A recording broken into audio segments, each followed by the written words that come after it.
Welcome everyone to Translating Your Experiences into a Tech Company. My name is Brenda Araya Franco. My pronouns are she and her, and I'm a marketing technical manager at HubSpot. I'm so excited all of you could join us today, as this session is very near and special to me, as I am personally a Bolivian immigrant to the United States, the first to graduate from college in my family, and a first gen in tech. Thanks for being here. So real quick, before we get started, please feel free to interact with each other and start a dialogue like you've been doing, and the chat feature. Seeing where everyone's coming from. I'm so excited. We have people from LA, from Massachusetts. Welcome, welcome. I also want to let you know we'll take questions towards the second half of today's session. So please submit them in the Q&A box below. And let's get started. Let me start by introducing our fantastic panelists.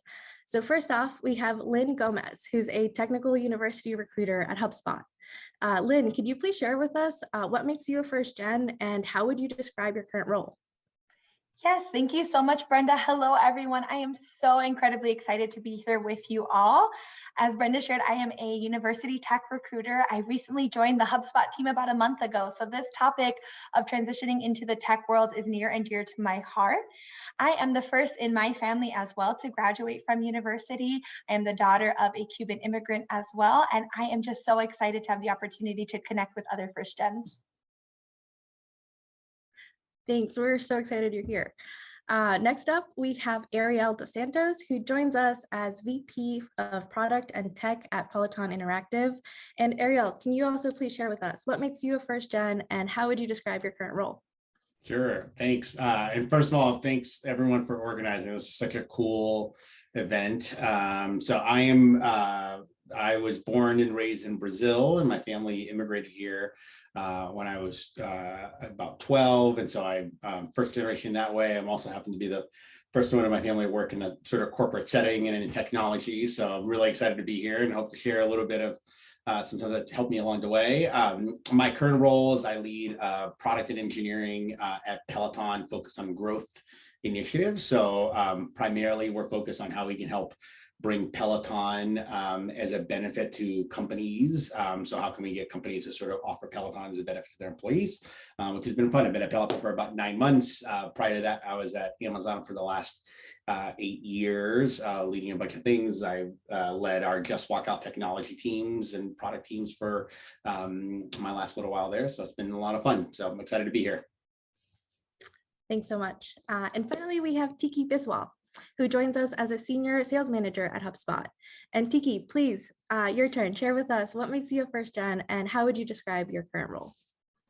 Yep. First, thanks to everyone for organizing this. This is my second time participating in this event. I love it. I love the questions that we get. So please type them into the chat. We want to hear from you.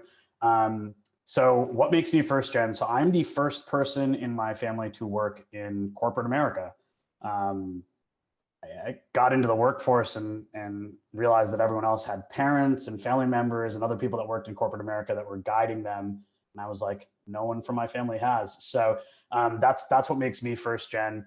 So in my role as a sales manager at HubSpot, I work on our mid-market team. So I have a team of 9 sales reps that are selling HubSpot to mid-market size businesses, basically. That's the easiest way to describe it. I'm sure it's no easy feat, but thank you for making time for us today. Let's dive in deep. We have a few questions for everybody, so I'll popcorn around. But let's start with, what was your background and experience before coming into tech? Tiki, since you just went, would you like to answer first?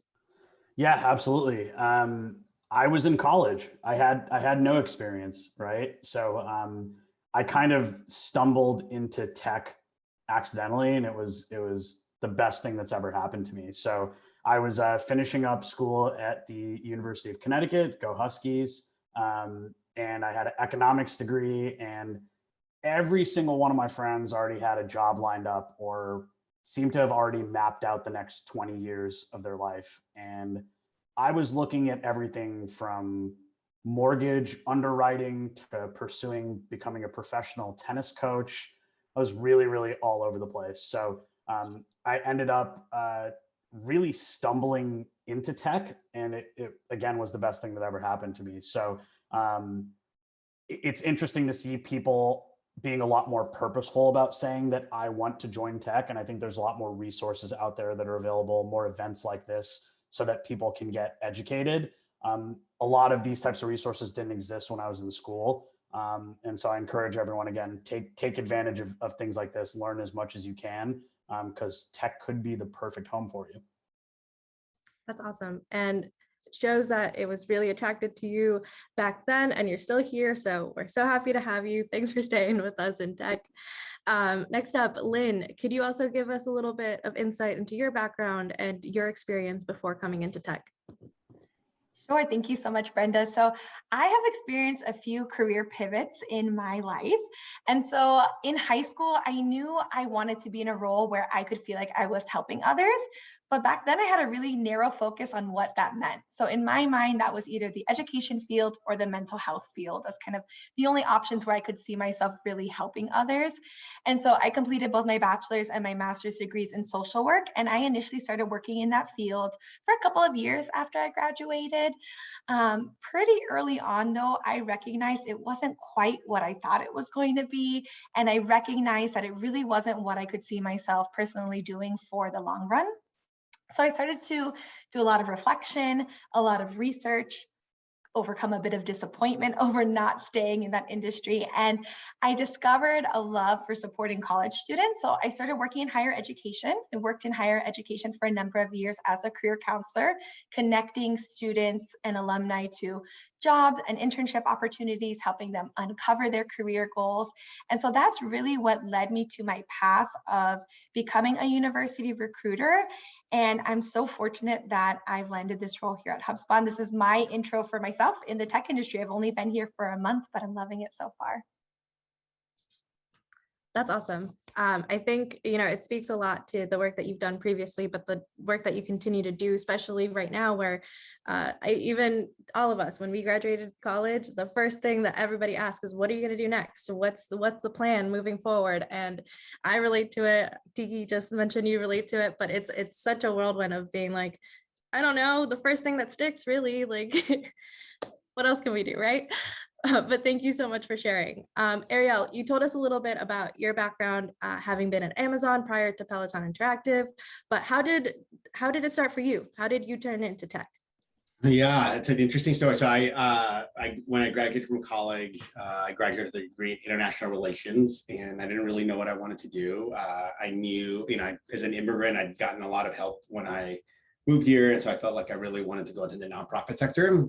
So I was in Boston at the time, and I worked after a really brief stint in immigration law when I realized I didn't want to be a lawyer, which I'm very grateful for. I worked at this organization called Year Up in Boston that does workforce development for at-risk young adults. I started as a person writing thank you letters for when people gave us donations. That was sort of my job, was write a lot of thank you letters and stuff in the envelopes.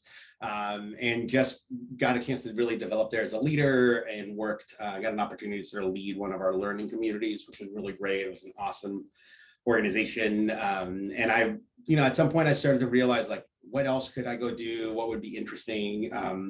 Try to find ways to get into tech, which was hard. Ended up deciding to apply to business school, which luckily I was able to get in. And then I was trying to figure out how to get into tech still. I think I got rejected.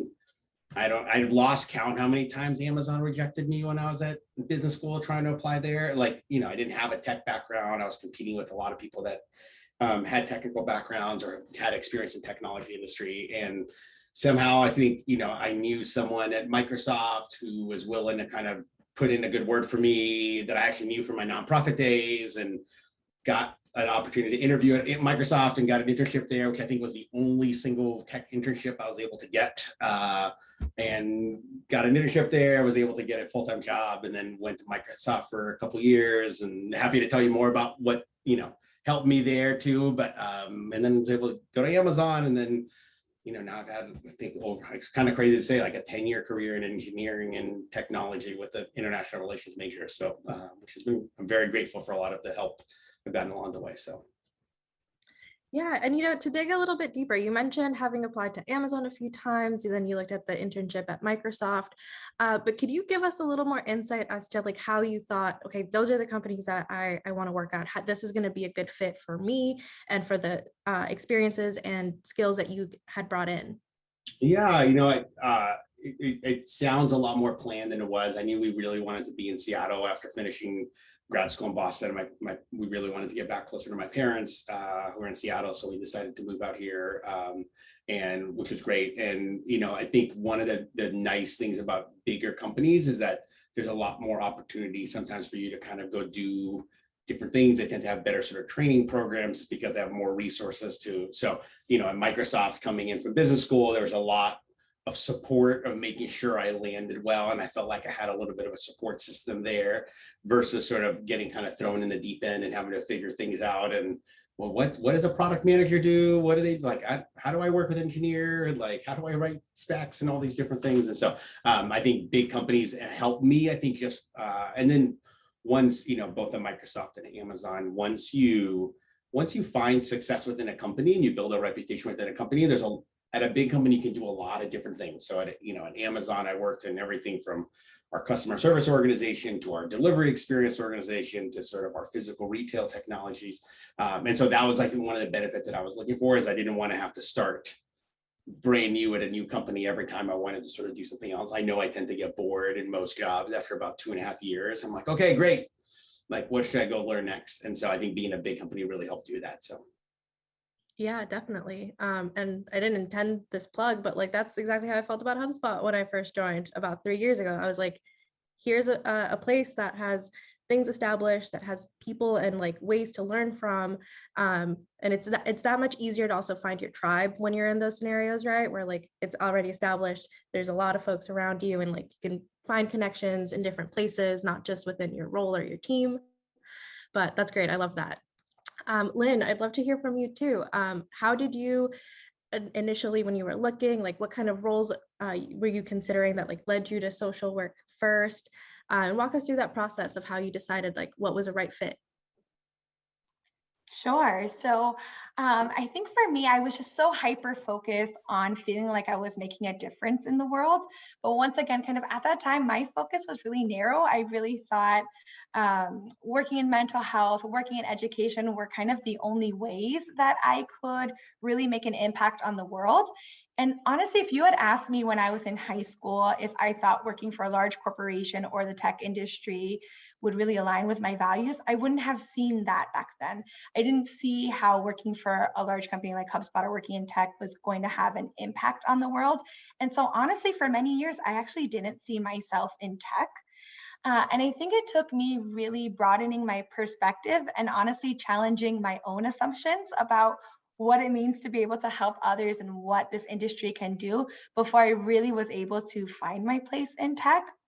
And so for me personally, it was making sure that my role itself was one that aligned with my personal values, where I felt like I could have an impact on others' lives. And I feel like I get to do that as a university recruiter, but not just my role. I wanted to make sure that any organization that I joined also aligned with my personal values and that the mission of the organization was one which was having a positive impact on the world. And so I started to recognize the incredible impact that technology has.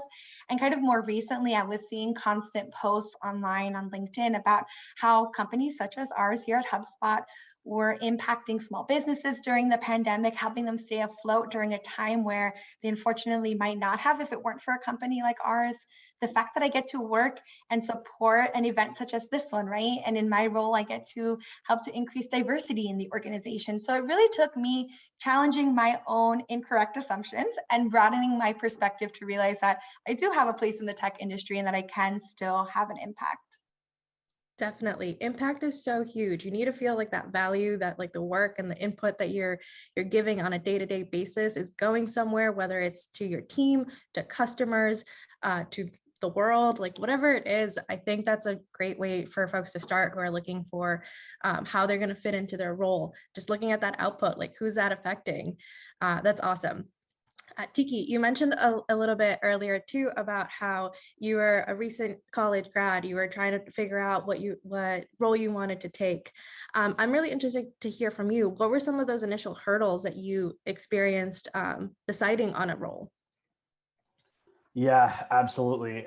So I graduated from college in 2010. So I think there was still some lag in the job market from 2008 and everything that went on. And I went from this mindset of like, I will work for anybody that will pay me, right? Like that's what you're thinking as a college student. Everyone else has jobs. Like, I mean, I interviewed for some obscure stuff, right? And I think the first hurdle was looking at entry level positions that all said it requires, 2 to 3 years of experience. I was like, how does this work? Like how is someone who's just graduating from college supposed to have 2 to 3 years of experience? So I think that was a big hurdle for me. And I remember one of the most impactful things that my mom did for me was she actually hired a resume coach to actually sit down with me that listened to me tell stories about the experiences that I had and be able to transfer those into marketable skills that you could put on a resume. And that was a big eye opener for me. Right. So an example of that, right. I was a tour guide at UConn, right? So many transferable skills from being a tour guide to an entry level sales role. Another job I had at UConn, I was working for the UConn Phonathon, where you're calling alumni and asking them for donations on behalf of various different funds. That's a sales job, right? So that was like one of the biggest hurdles was like, how can I tell a really impactful story about the things that I am doing in college that an actual company or organization would care about and see as transferable skills. And so I think just getting outside perspective on your resume, telling your story and your activities to someone else and having someone outside of your bubble being able to hear that to say, okay, this is what I'm actually hearing. That was super helpful. I think the last thing was I just didn't know who to talk to, right? So like going back to like why I'm on this panel, if I were to go ask my parents or my sister about it, they would say, go get your PhD or go try to go to med school, right? So like, because I am the first person in my family that works in corporate America, I didn't get a lot of that perspective, right? And so another thing that my parents did that was really helpful to handle this hurdle is they introduced me to their friends that worked in corporate America, and they opened doors for me in terms of educating me on how to build a resume, how to go handle job interviews, because this was stuff I hadn't done before. So I know that was a long answer, but hopefully helpful. No, yeah, that's great. I mean, first of all, go mom. We love resourceful, strong women in our families. Game changer. Yeah, exactly. Something that really also resonates a lot is with the first gen community is like that lack of resources, right? I definitely agree, relate to that in that when I graduated college, I was like, okay, here was the big goal. Now what? I have nobody around me really that's telling me, okay, like this is how you interview, this is how you look for a job, this is how you really dissect a job description. So that's really helpful. Glad that mom came through with the resume coach too. Resume now, it's like a whole science, it's a whole different language that you have to learn. There's a lot of awesome resources available now, like through YouTube and that are free. Also like just people that are coaching now. I see a lot of that coming up in the scene too. A lot of things that we didn't have like even a year ago. So that's awesome that you got to enjoy some resources. But I'd also like to ask Lynn, like, what were some of those like resources looking like for you? How did you figure out like, this is how to interview, this is the best thing? And do you have any tips from the recruiting world? Yeah, what a great question. So I think in some ways, my role as a career counselor gave me an unfair advantage because I was trained how to train students to interview and write their resume, and I was critiquing resumes. But prior to that, before I landed that role, I first worked in social work, which meant I had to go through a number of different interviews. Similar to Tiki, I didn't have a lot of resources at home either. So I am somebody who's just naturally curious and loves to do research. So I will fall down the Google rabbit hole and all of a sudden I have 20 tabs open. So I was just doing my due diligence of researching what are standard interview questions? How should I be answering these questions? And I can honestly say I felt really prepared at first in my mind. And I completely bombed my first couple of interviews after I graduated. I realized I was not nearly as prepared as I thought I was. I realized how challenging it was for me to recall specific examples. So when we get those questions, like, share a specific time you worked on a team and you all didn't agree on the project, how did you move forward? It was really hard for me in the moment to recall an answer to that. So I think from those experiences, I learned, you know what, I really need to keep some sort of journal or to have some sort of list of experiences I can draw back on. I really need to spend more time reflecting and preparing for the interview. So I think that was helpful for sure. And certainly leveraging your resources. So as somebody who worked in career services at a large university, if your university offers it, or if you have access to a career coach, if you're already outside of the university, I encourage you to take advantage of any resources that you've got at your disposal. That's awesome. Thank you. Yeah, I didn't realize until after I graduated that a lot of like career centers from universities still are available to you after you become a graduate. So definitely take advantage of that. Well, on a little bit of a different note, Ariel, I would like to hear from you about like those initial hurdles too, but also like, did you ever feel like you felt imposter syndrome? Was that ever something that affected you throughout your transition of roles? Yeah, 100%. I feel like I still deal with imposter syndrome, and I think that's one of the things I've realized is a lot of people deal with imposter syndrome, and a lot of people don't talk about it. You know, I recently listened to some things where we all talk about imposter syndrome as a negative, like it is sort of making you sort of criticize yourself and be uncomfortable taking risks. And I heard someone the other day talking about how sort of if you can sort of think about it as a positive, like it's actually giving you a sense of like that curiosity that Lynn mentioned about like your imposter syndrome causes you to open 20 tabs because you really want to make sure that you know what you're talking about. It sort of causes you to sort of like really want to make sure you sort of deliver. And so I've been really trying to frame lately imposter syndrome, which I do sometimes feel as a strength, that it's a strength. It's a uniqueness that I have that I don't have the same background as everybody else. That the things that I bring to the table are actually strengths and advantages, not sort of things holding me back. And, you know, I'm not perfect. There are definitely days where I'm like, oh no, I shouldn't be in this meeting. Like, why am I, are you sure they want me here? Was this an accident? I mean, I've 100% had those. I'm sure everyone else is like, was I really supposed to be added to this meeting? Was this an error? And you sort of show up and you're not sure what you can say. But really, I think changing the framework of like, you were there because you belong to be there and you're going to figure out how you're going to add value. You know, I think some of those early hurdles really was, I would say twofold. One, I do think not having the backgrounds and the experiences in technology or family members or a network really made me feel like I was working, like I was starting from further back than everybody else. Like everybody sort of knew, well, what do these people do? And I didn't know how any of that worked. And so I think trying to play catch up a little bit was some of those early hurdles of how to think about things. And similar sort of, you know, a little bit what Lynn and Tiki said, using the things that have made me, you know, part of being a first generation immigrant is I'm pretty resilient. Like I've gotten knocked down. I had to learn English when I was 11. My parents didn't have a lot of money. Like all of those things are skills that I developed that I think was like, okay, how do I use my resiliency here? So, you know, I would have bad meetings or, you know, I can remember some of my first meetings working with engineers and they would look at me like I had no idea what I was doing, which I didn't. I didn't know what I was doing, and being willing to kind of go back the next day and be like, okay, I know I made a mistake yesterday.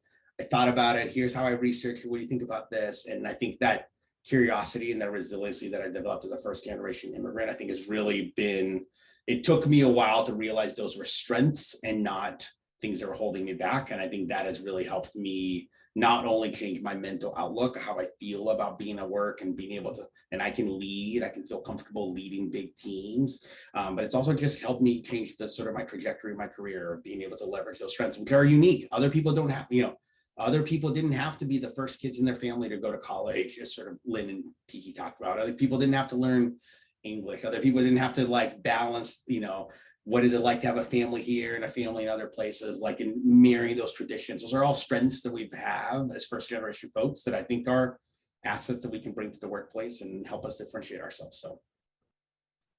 Definitely. I mean, you mentioned mindset and resiliency being such high strengths. I think that's so powerful because that's going to hold you through your career. As you mentioned, I think we all kind of fall back on those early experiences, all those like times that you thought that you were going a little too hard on yourself, but that shift in mindset of saying like, no, I've done so much up until this point and I'm going to keep going is so key, especially when, you know, we're in silos or we're doing a lot of things only through computer and video chat. It's hard to get that connection and validation sometimes.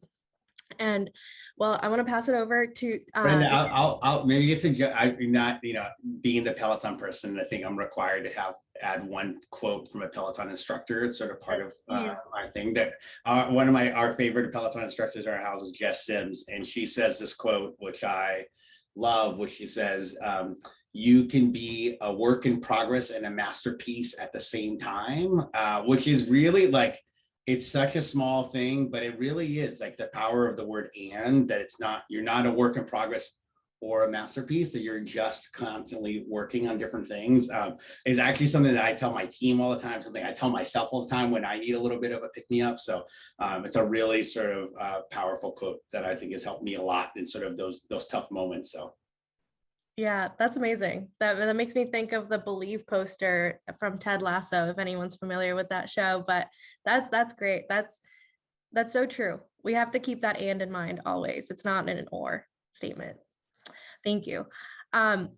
So Lynn, a little back to you for this. What was imposter syndrome like for you? Is that something that you like encountered during your journey? Can you tell us a little bit more about that? Yeah, absolutely. It is certainly something that's been part of my journey, and to be transparent, is still part of my journey. So not only am I new to the tech industry, but I'm new to my role as a recruiter. So it's two new things for me, and I certainly feel it popping up. I think for me, my hurdles have really been internal hurdles. So I think it was first for me, my starting point was learning to reframe my college experience. So at first it was really challenging for me to accept that I had invested all this time, and let's be real, money, into my social work education and to kickstarting my career, and then really quickly realizing it actually wasn't what I wanted to do long term. And so I initially felt a ton of regret, disappointment. I felt embarrassed. My family thought, you know, you've invested all this time and money, that's what you're going to do the rest of your life. And so it really took that reframing before I was in a place where I could accept that I can do something new and that I can pivot to a new type of career. And I recognize that not all of our paths are going to be linear. And I think recognizing that the true value of my education was not so much the specific major, and it didn't mean I needed to be tied into social work forever, but really was the fact that I gained those transferable skills, right? To solve problems, to communicate effectively and with empathy, to analyze data, to manage my time, all of these skills that I could take and translate to other experiences. So I think for me, that was the baseline kind of starting point for me. But imposter syndrome still has crept in every single time I've made a career change, even when it's been promotions internally where I felt super qualified, I still would sometimes struggle with those feelings. And so I have a few kind of tools in my toolkit that help, but I'm still learning and growing myself, and I welcome any strategies that work for others. For me, it's kind of tactical things. So even just starting with reminding myself that everybody started at some point, right? And so here I am still in my onboarding, working with brilliant individuals, and it's easy to compare myself and say, well, I'm not at their level. I can't believe, you know, they know all these things that I don't know. And so recognizing that they too started from the ground floor up at some point as well. And also reminding myself that I've been able to learn new things in the past and overcome challenges in the past. So even though it's not related to recruiting or to the tech industry, I know that those skills that allowed me to learn and to overcome obstacles in the past are going to translate now and are going to enable me to learn and grow now. And then I think for me, something that's personally been really helpful on my journey with accepting imposter syndrome is I try to be really intentional about living my life in a way that's consistent with my core values. And so I already shared, I'm just a naturally curious person. One of my core values is to constantly learn and grow and to push myself. And so that means that sometimes I'm going to enter a new space and naturally I'm going to encounter imposter syndrome. It's just something I've learned to accept. But I think for me, when I remind myself that this change that I've made is very much in line with my core values of learning and growing, it helps me to overcome any of those kind of negative feelings about imposter syndrome. And reminding myself that finding a career that I'm truly passionate about, that lights that spark in me, that excites me, that's worth fighting for, in my opinion. After going through some careers that really weren't the right fit, I feel like for me personally, it was worth it to push through any of those difficulties to really be passionate about what I'm doing. Definitely. I love the idea of having a toolkit to like readily available for you for when these thoughts start creeping in. I actually want to welcome the folks in the audience. If you have any tools in your toolkit, please add it in chat, share it with everybody. Let's go. We have to get this going around. And I want to ask Tiki too, would you like to add anything to dealing with imposter syndrome based on your experience and your journey? Yeah, absolutely. I think for me, I had a very wise manager who once told me, never let someone else define what success is for you. And like that, I remind myself of that every day, because I think a big part of imposter syndrome often doesn't have to do with you. It has to do with other people's expectations of you and your perceptions of what those expectations are. And so if you can stop focusing on what those perceptions are and really focus on what you are trying to accomplish and what success looks like for you, it really helps to stay focused. I think the other thing I remind myself of, and a lot of this has to do with like growth mindset and peak performance and being able to sustain your performance, is just that failure is temporary. Like if you do something and it doesn't work out, if you're a growth mindset type person, like that's an opportunity for you to improve on it and do it differently the next day. And so I think when you think about breaking into tech, when you think about the companies that you're interviewing with, like ask questions like that in your interview process. Like those are things you should be curious about when you're vetting these companies. It's not just a one-way interrogation or interview, right? Like ask about additional projects you could take on or new skills that you want to learn, and try to figure out where that room for growth is to determine if it's a mutual fit. So those are just a couple of things I do. Yeah, and to follow up on that, you had mentioned earlier too about working at a call-a-thon center and then how that translated into sales. I want to dig a little bit deeper into how your experience also was translated to your resume and an interview. How did you handle those scenarios? Yeah, absolutely. So I think I started applying for sales jobs. I had no idea what a career in sales entailed. And here I am like 9 years later. So I actually started with job descriptions and actually reading them. So instead of going to a job description and just looking at what work experience was required, actually like sitting down, printing it out and sitting down with a highlighter and looking at the what we're looking for section and trying to reverse engineer that to what my background was. So if I was interviewing for a BDR or an SDR type job in sales, which is entry level, where you're not closing deals, but you're booking appointments and you're booking meetings, I was like, well, a lot of that is heavy phone call volume.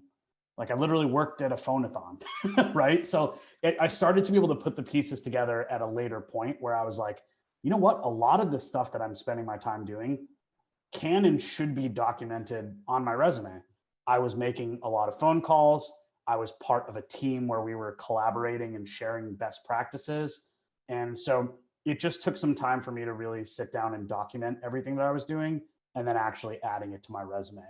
But I would recommend, like, when you think about your work experience, try to think outside the box and try to think about why a company would care about that. Are you doing things where you are collaborating? Are you doing things where you're, working with other people, sharing information, building process? Like companies really, really care about that. And that could be a skill that sets you apart from a lot of other people that you're interviewing against.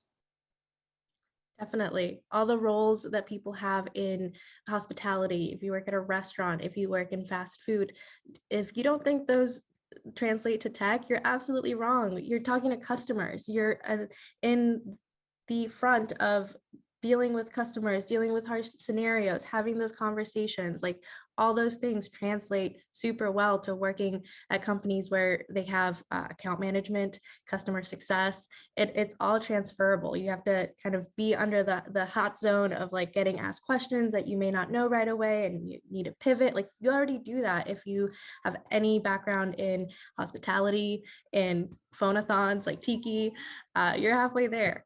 But that's awesome. Lynn, back to you. How do you like convey your experience into resume and in interviews, and how do you give advice to folks that are interviewing from the recruiting world?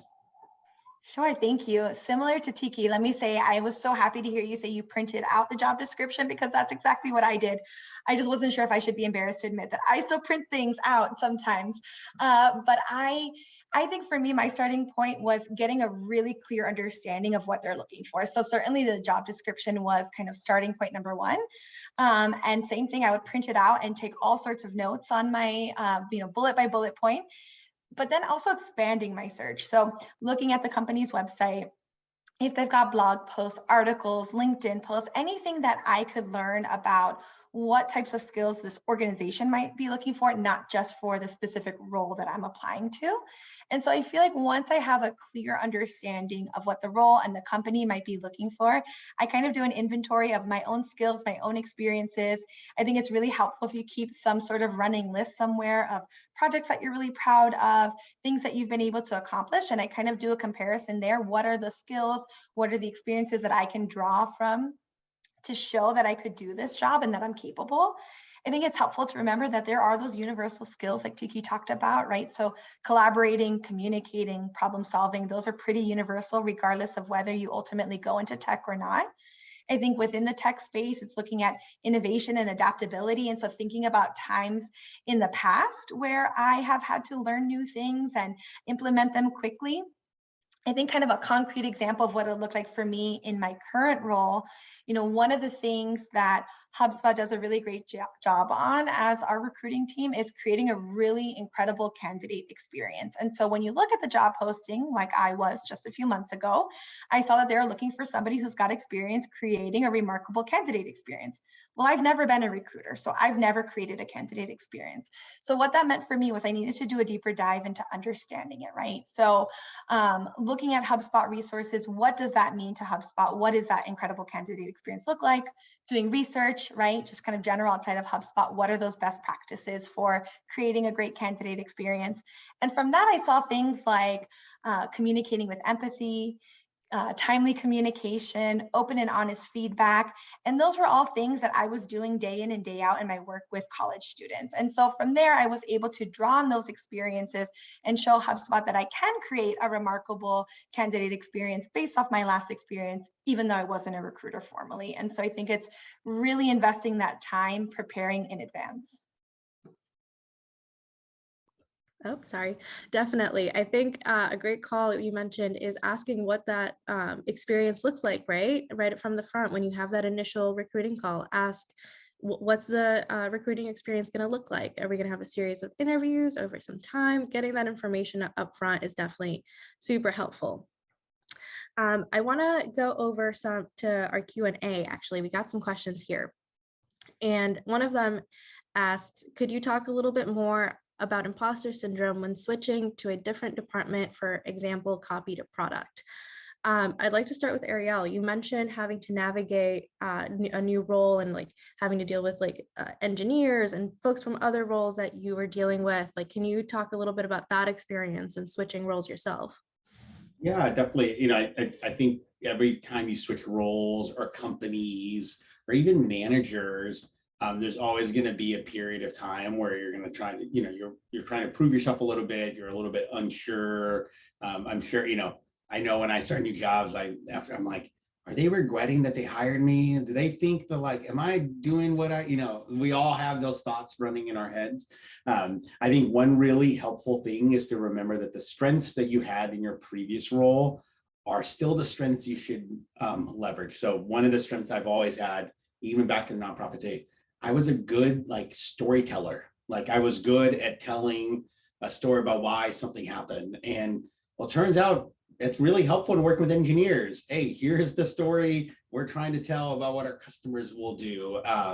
And I'm generally a pretty good relationship builder. And so being able to leverage those strengths, even if you're doing something different, is really, really important. It's going to give you that sort of, it's going to give you that base of confidence to let you sort of build the strengths that you may not have as well. So, every time I bring on new people on the team, we really talk about sort of that first 90 days plan is, how are we going to use the strengths that you already have before you joined here to help you really be successful? And some people are really, really technical, and I'm like, great, let's go dive deep into some of our technical architecture. Some people are, really good at sort of looking 3 years ahead. All right, great, let's spend the first 90 days using your strengths. So I would work with your manager. I'd work to be really clear about the strengths and figure out, like, you're there for a reason. There's this famous book that's called like what got you here won't get you there, which I think there's some elements of truth. Like, as you change roles, you have to learn how to do things a little bit differently. But there's also the opposite of that book. What got you here will probably help you get there. And you have to figure out what those things are and how to sort of use those things as well. So can I just add one thing to that? So I think, like, when switching departments at a company, the imposter syndrome may kick in for you, but you also have to think about the peers on the team that you're joining, right? They're wondering who you are, what you're about. Are you a threat to them, right? So I found that a way to counteract that is honestly to be very vulnerable, right? Like, if you can go to this team and say, I'm not a master at XYZ, could you teach me this, right? It's a really powerful way of level setting, and they'll start to accept you a lot quicker. You'll find the imposter syndrome fading away a little bit, but just a little level setting technique. Definitely. Lynn, is there anything you'd like to add? No, I think they did such a great job. I think those are useful even strategies for me to keep in mind now as I am kind of continuing on in my onboarding. Awesome. Well, I definitely want to get to this last question before we're out of time.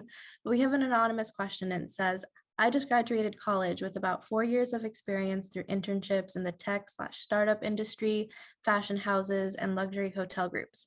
But I'm having trouble conveying that when applying to positions. Even through all that I've done, all that,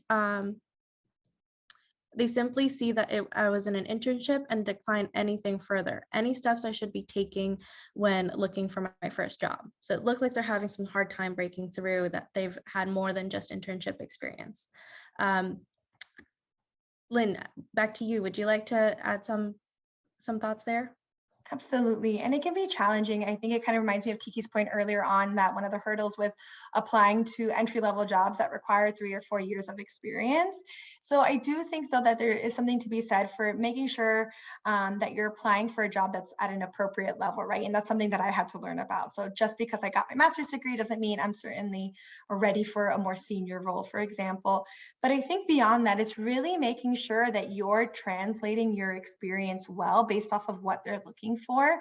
So kind of like Tiki and I were saying earlier, really examining everything that they're looking for in the job description and making sure that you're really clearly emphasizing that in your resume, in your LinkedIn profile. If you do ultimately make it to the interview round, that those are the points you should really be focusing on. I think one of the things that I struggled with when I was first beginning this process was I wanted to include everything to prove that even though I was an intern, I had all these experiences, I did all these different tasks. And instead, I learned it was much more important to focus on a couple of key tasks that really showed the skills that that employer was looking for. So kind of back to my example, if candidate experience is something really important for the role that you're applying for, I'm going to make sure I'm sharing examples that highlighted my communication skills, my empathy, my ability to collaborate, right? I might leave off some of the other things that I did that maybe are a little bit less relevant. So I would say make sure that you're really examining the job postings for those jobs that you're applying to, and try your best to make sure you're matching up with those skills and experiences that you've had. That's great. Thank you so much. Tiki, would you like to add to this? Yeah, just one quick thing I would add to that. I mean, if you did great work at these internships and you made an impact on the companies you worked at, I would ask the people that you worked with to write recommendations for you on LinkedIn. Like, that social proof goes a long way. So if they're looking at your resume and they're thinking this person's experience might look a little bit light, then they go over to LinkedIn to see how well your LinkedIn tells the story of you. It's incredibly powerful to have those references sitting there right on your profile that say, so-and-so is awesome. And it's just further validation that you had genuine business impact. And a lot of companies, like, they're really doing their research these days. They're not just looking at the resume, they're looking at LinkedIn, other socials. And so I would just highly recommend, like, if you really truly feel like you had an impact, have them write that recommendation for you. It's an easy ask for all that you did, especially if it was an unpaid internship. Yeah, definitely. That's such a good point, especially now that everybody's looking at LinkedIn profiles and whatnot. That's awesome. Well, thank you so much. I know we're a little bit over time, so I just want to thank you to our panelists and to all of you for joining us for this live session. We've got more live and on-demand sessions for you to experience, so please be sure to check out the full list on our First Gens in Tech homepage. Thank you again, and have a good one.